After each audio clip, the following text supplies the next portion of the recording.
है गरीब आदमी का सफर अमीर बनने की कहानी। गांव में एक गरीब किसान रामू रहता था।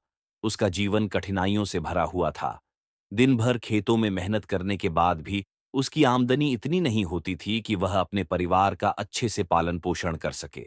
उसकी पत्नी सीता और दो छोटे बच्चे थे। हर दिन उसे यह चिंता सताती थी कि बच्चों का भविष्य कैसे बेहतर बनाएगा। एक दिन रामू ने खेत में काम करते समय एक पुराना संदूक देखा।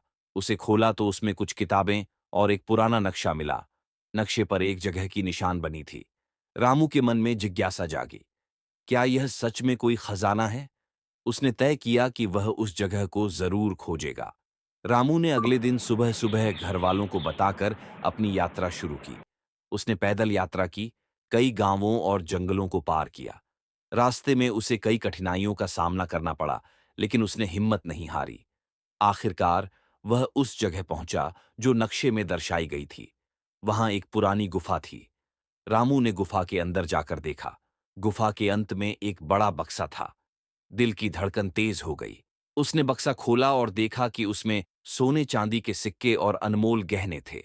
रामू की आंखों में चमक आ गई। वापस लौटने पर रामू ने अपने परिवार को इस खजाने के बारे में बताया। उन्होंने फैसला किया कि वे इस धन का उपयोग अपने बच्चों की शिक्षा और गांव के विकास में करेंगे। रामू ने कुछ धन से एक छोटी सी दुकान खोली, जिसमें उसे अच्छी आय होने लगी।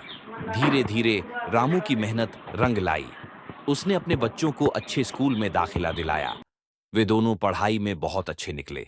बड़े बेटे ने इंजीनियरिंग की और छोटी बेटी ने डॉक्टर बनने का सपना देखा।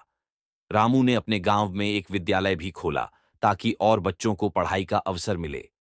गांव के लोग उसकी मेहनत और उदारता को देखकर उसे सम्मानित करने लगे। रामू ने साबित कर दिया कि अगर आप सच्ची मेहनत और लगन से काम करें तो किसी भी स्थिति से बाहर निकल सकते हैं। समय के साथ रामू की दुकान और व्यवसाय बढ़ते गए। उसने अपनी मेहनत से खुद को और अपने परिवार को एक नई पहचान दिलाई। अब वह गांव का सबसे अमीर आदमी नहीं था, बल्कि सबसे आदर्श भी था। रामू की कहानी इस बात की साक्षी है कि असंभव कुछ भी नहीं है, अगर आपके इरादे मजबूत हैं। गरीब से अमीर बनने की उसकी यात्रा ने न केवल उसे बल्कि उसके पूरे गांव को प्रेरित किया। इस तरह एक गरीब आदमी ने अपने साहस और मेहनत से अमीरी की नई परिभाषा स्थापित की। उसकी कहानी आज भी गांव में सुनाई जाती है, जो हर किसी को यह सिखाती है कि मेहनत और विश्वास से सब कुछ हासिल किया जा सकता है।